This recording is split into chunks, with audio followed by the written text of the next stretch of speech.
All right, what is going on, guys? UFC Fight Night Des Moines has just ended. I'm going to go my full card post fight reactions. Starting with the prelim opener of Juliana Miller versus Ivana Petrovic. I did absolutely awful with picks on this card. Absolutely terrible. I went with Petrovic in this fight, and Miller got the win. A 29-28 decision win for Juliana Miller, winning the second and the third round with her grappling. First round, Petrovic was able to win, keep it on the feet. Second and third round, Miller comes out, was able to get the back. Can't remember if she got it in the third round. I know she got it in the second round. Was looking for a rear naked choke at some point. I'm pretty sure she got it in the third round as well, but was able to win the fight with her grappling. I wonder if the UFC will keep her. I think, what did this make her, like 5-3 now?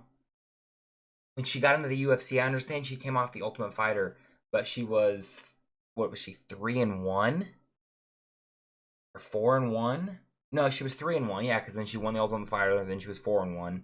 Then she lost 2 in a row and has won this fight. I'm assuming since she came off the Ultimate Fighter, they're gonna keep her. I don't want to say she looked that improved. I mean, her grappling has always been her strong suit, and that's what she used to win this fight. Not gonna go too much deeper in that, especially with this next one. I got 7 fights wrong on this card. We have Thomas Peterson versus Dontel Mays. Cut Dontel Mays from the UFC. Doesn't belong in the UFC. For whatever reason, they cut Jairzinho Rozenstruik. They keep Dontel Mays. So I'm expecting him to get cut. I think he's on a 2 or 3 fight losing streak currently. He's losing to straight up bums in Thomas Peterson. Straight up bums.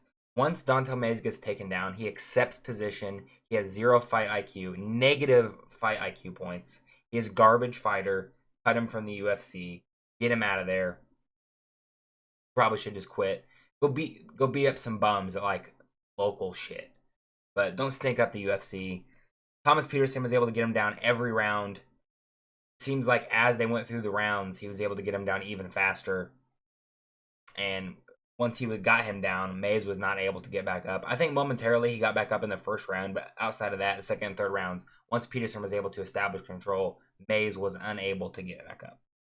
Moving up the card, another fight I got wrong. We have Gaston Bolaños versus Kwang Lee. Bolaños went out there, lost the first round, got outstruck, got out grappled, got controlled for I think it was most of the first round, and then goes back to the second round. Same thing starts to happen. Kwang Lee gets his back and gets the rear naked choke, puts him out cold, puts Ilia Topuria's brother out cold. This guy might get cut from the UFC. Bolaños says he's like 1-2 in the UFC. He's in exciting fights. Like, this was an exciting fight, don't get me wrong. I think maybe give him one more chance, because like Kwang Lee's kind of in the same boat. He's 1-2 as well in the UFC. So they're both kind of in the same boat. I'd say give him another chance. If he loses that fight, probably go ahead and cut him. But this is bantamweight. The bantamweight division is one of the most stacked divisions in the UFC. So it's not like super hurting for talent, if you will. But yeah, there's really not much to say of this fight. Bolaños, the grappling, that's his big hole in his game is his grappling. He needs to improve on that if he wants to find success, especially in the bantamweight division. If he wants to find success in that bantamweight division, he needs to work on the grappling. Or Sandhagen showed that in the main event. Moving up the card. I swear there were only like, I think 4 or 5 decent fights on this card. And for a women's MMA fight, this wasn't that bad. We have Marina Rodriguez versus Jillian Robertson. Absolute one-sided beatdown from Robertson. Dominated Marina Rodriguez, retired her in the cage. She calls out Lemos in her post-fight interview, says she wants to retire her as well. Love that fight. That's probably going to be in my fights to make video tomorrow. Oh yeah, ripped ass there. Yeah, Rodriguez had nothing to offer. Even on the feet, she really haven't had too much to offer. I'm assuming it was the threat of the takedown from Robertson that opened up her striking. It was slightly more competitive on the feet. The little it did have in the first round. I think the second round it was pretty quickly. Robertson was able to get Rodriguez down. She just has no takedown defense at all. So good win for. I mean, I know she's kind of older, but she's kind of been a staple of the top of the women's strawweight division. Rodriguez has been. So good win from Robertson. Absolutely dominated her, showing. Like she had a better performance than she did in her last fight for sure. Especially with the grappling, getting the takedowns, getting the control. I think Pinheiro, I can't remember, that might not be your last name. Is a little bit better in the grappling department than Rodriguez. But nonetheless, very good fight while it lasted. Moving up the card, we have Ryan Loder versus Azmat Bakoyev. Honestly, book Ryan Loder versus Bo Nickel next. Bakoyev gets the first round finish over Ryan Loder. Loder didn't have much to offer. He landed a couple good shots, like when they were going through the finishing sequence, or the beginning of it, Loder landed like a couple decent shots, and Bakoyev kind of like, okay, he settled for a second, and then continued to implement the finishing sequence of the fight. Other than that, Loder did not have too much success in this fight. Didn't have success with the grappling. I don't know if these numbers are accurate, but says he's over 4 on takedowns. I would probably believe that. But Bakoyev went out there and absolutely destroyed Ryan Loder. This is, again, like Bakoyev's 2 wins in the UFC aren't the greatest win, excluding Loder here. They're not the greatest wins. This just shows the low level of entry, especially with the Ultimate Fighter. All these Ultimate Fighter, you have Ryan Loder and Juliana Miller are some of your newest Ultimate Fighter winners. They're garbage. They're not good. Cut him. He's bad. He's not going to do anything. We're moving on. Bakoyev looked good in the fight, though. We have Yana Santos versus Miesha Tate. Miesha Tate looked like ass in this fight. Complete garbage. She comes out hot in the first round, like throwing wild crap. Kind of gets touched up a little bit, slows down. Santos essentially uses her as a heavy bag. I'm kind of overrating that a little bit. For the first 2 rounds. Every time Tate tries to go in for a takedown, she can't get it. It seems like Santos is just too strong for her. She gets her into the clinch. She knows she's down going into that 3rd round and gets a takedown. She gets a takedown and has lots of time to work. I thought she was going to finish her with ground and pound. It was actually looking like we're going to get a ground and pound finish. Come back, finish, win for Miesha Tate. But as Santos is turning, instead of Tate, continuing the ground and pound and continuing to try and stay in mount, she just go ahead and takes the back. I think she might have been trying to get up. She might have got on all 4s, I think is what she did. And just looks for a rear naked choke the rest and loses via decision. If she would have focused on landing strikes and elbows like she was when she was doing the ground and pound initially, she probably could have finished Santos and got a comeback win. Now, that's probably better that she lost because she was like, oh, I'm going to come back. I'm going to make a run for the title. And this is obviously going to inflate Santos' head too. They're both garbage. The women's bantamweight division is garbage. Neither one of them should be fighting for a title or even get close to fighting for a title. But, what can I say? She did win the 3rd round very convincingly, very dominantly 3rd round win for Miesha Tate. And Santos needs to... she was doing good with the takedown defense up until the 3rd round. Not much else to say about it. Moving up, opening up the main card. Very good fight. Oh yeah, by the way, the only good fights, we'll go over those real quick. This was a good fight. This was a decent fight. Bolaños and Quang Lee, that was an alright fight. Quang Lee did do some stuff when he was grappling. We have Jeremy Stephens versus Mason Jones. Mason Jones beat the dog shit out of Jeremy Stephens for 3 rounds. First 2 rounds, they're slugging it out, going back and forth. Jones is clearly getting the better of it. In that 2nd round, though, the gap is shortening as far as who's getting the better of the striking exchanges. Stephens is starting to catch up and landing really good shots on Jones and hurt him even in the second round. Didn't drop him or anything, but stunned him and clearly hurt him in the second round. When it comes back to the third round, Jones is like, I'm not fucking around. I'm getting the takedown. And Jeremy Stephens has absolutely nothing to offer. Every once in a while he'll get back up to his feet, but then he'll get taken right back down. Very dominant decision win for Mason Jones. I know Stephens fought a lot at featherweight, and this was at lightweight. Kind of seemed a little undersized. I honestly, unless I don't really want to see him fight anymore in the UFC, Stephens, that is.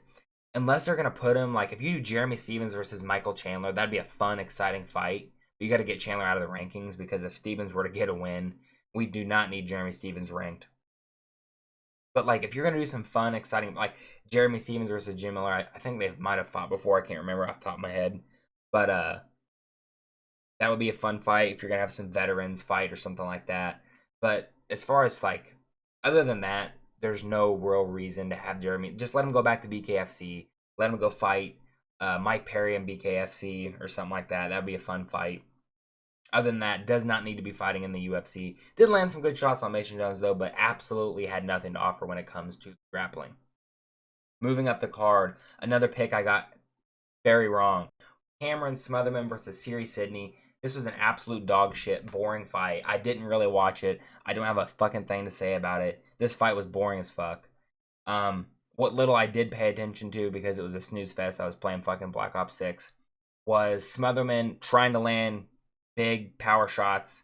Sidney was able to out-grapple him and kind of stick and move on the feet. Was able to implement the grappling a lot in this fight, and the clinching a lot in this fight, holding up against the cage. Smotherman really didn't have anything to offer. This fight sucked. Same with the next fight. This fight wasn't as bad, but we have Montel Jackson versus Daniel Marcos. Montel Jackson hands Daniel Marcos his first professional loss. We're going to have another one of those here coming up in a minute. Handed him his first professional loss in MMA. This fight was boring, man. Every time, this was another one, I started watching, I was actually excited to see this fight. Marcos is usually in pretty good, exciting fights. Same with Montel Jackson. But every time I would watch it, they'd just be clinching or just doing some boring shit. I don't want to see that. I don't mind seeing clinching and grappling if they're actually trying to effectively do stuff and not just stall or hold for position. It's like they would constantly just be going back and forth trying to get position. That's boring as fuck. Just strike. It's they both shot for a bunch of takedowns. Momentarily get them. Either or be able to work back their way up, or at least to the cage, so that they could clinch some more. But it was a clear Montel Jackson win. I gave Montel Jackson all 3 rounds. I believe he even won all 3 rounds on the judges' scorecards. I have it pulled up on my phone here. Yeah, I'm pretty sure he did. Yeah, all 3 rounds on the judges' scorecards for Montel Jackson. But it just was not a very fun, exciting fight. Moving up the card to a fun and exciting fight, we have Santiago Ponzinibbio versus Daniel Rodriguez. There was a couple fights on this card. The featured fight, the co-main event. What else did I switch my pick on? So I initially made my picks, and then I switched them. The Santos Tate fight, I was leaning Santos. I was going to pick her because she was younger. And I switched my pick. My Thomas Peterson, Dontel Mays. I was picking Thomas Peterson originally. I switched my pick like a freaking idiot. If I would have switched those back, I would have got so many fights right on this card. But I didn't. This fight, though. Santiago Ponzinibbio versus Daniel Rodriguez. Great fight. Very fun and exciting fight. I think it's going to be hard. Either Jeremy Stephens and Mason Jones definitely has to be fight of the night. But Daniel Rodriguez definitely deserves performance of the night bonus for the knockout over Santiago Ponzinibbio. What you have, the first 2 rounds I scored for Daniel Rodriguez, I thought it was very clear. Outworking Ponzinibbio on the feet. Good leg kicks. Ponzinibbio was trying to shoot for a lot of takedowns and wasn't able to get any until, I think it was the very end of the second round, was able to get a takedown. I think there was 30 or 45 seconds left. And he was doing slightly better. You could see towards the end of the second round, Daniel was slowing down. You could see him getting winded. And Ponzinibbio kind of took over. But Rodriguez had done so much in that round already that even with Ponzinibbio kind of taking over at the last minute and a half of the round and getting the takedown, it still wasn't enough for him to win the round. Then going into the third round, Rodriguez kind of looked fresh a little bit. I don't know if he was just looking fresh, but it was actually tired. The commentary team mentioned that his corner said, "Don't let him know that you're tired. Like, don't let him see that you're tired," because it was pretty obvious beforehand. Um, and he clips him. I think it was a left hand? I don't remember what he clipped him with. I think it was a left hand. But to end it off, it was like a 5-6 punch combination to finish Santiago Ponzinibbio, knock him out. My original prediction on my Tapology was Rodriguez by decision. Obviously I wouldn't have got the exact method right, but I would have gotten the fighter right. So good fight, solid fight.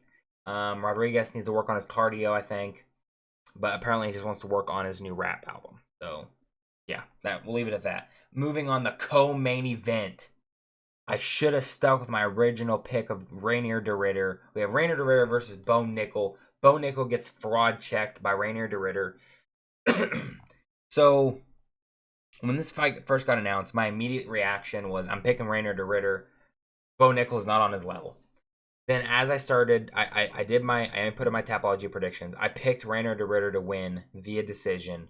I thought he'd be able to outwork Bo Nickel all 3 rounds, but I thought Bo Nickel would be tough enough to hold out all 3 rounds. Because he's, only having 7 professional fights before this one, he's not taken a shit ton of damage. He's not been a bunch of wars.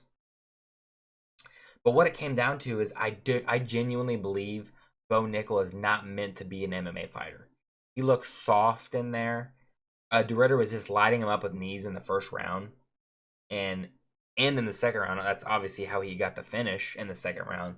But you could tell, like, with a little bit of adversity in that first round that Bo had, he looked pissed. And I understand you're going to be mad, you're going to be frustrated in those situations, but he looked like when he was a kid, he probably threw a temper tantrum and got his way. That's kind of what it looked like. He just looked furious. He looked like he didn't know what to do. He looked like a fish out of water.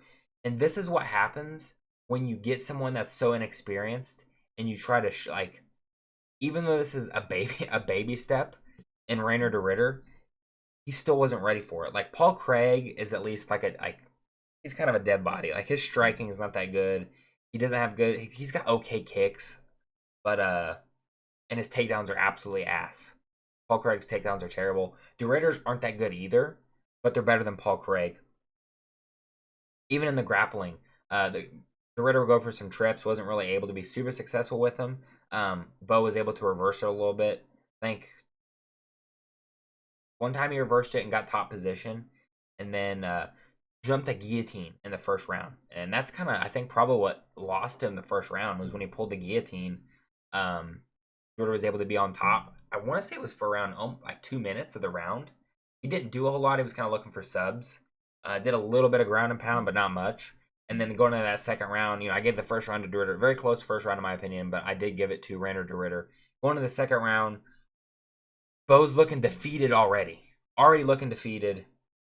Gets in the clinch with De Ridder, because that's, oddly enough, that's what De Ridder likes to do. He likes to just kind of walk forward and grab people, get in the clinch. Kind of like what Jared Mearshart was doing in his last fight versus Tavares.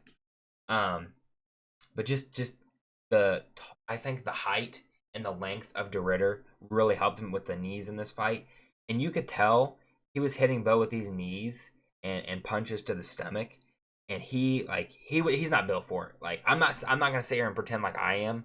I'm an obese guy. Like, I'm not built for fighting either. That's why I'm not fighting. But there are people that are built for it, and there are people that are not. I do not think Bo Nickel is built to be an MMA fighter. Do I think he could go out there and still have a somewhat semi-successful MMA career? Yes, I do. He might need to go down to welterweight. I'm not 100% sure if he can make welterweight. I don't have his height on here. I don't think he's that tall. I think he's like 6'1".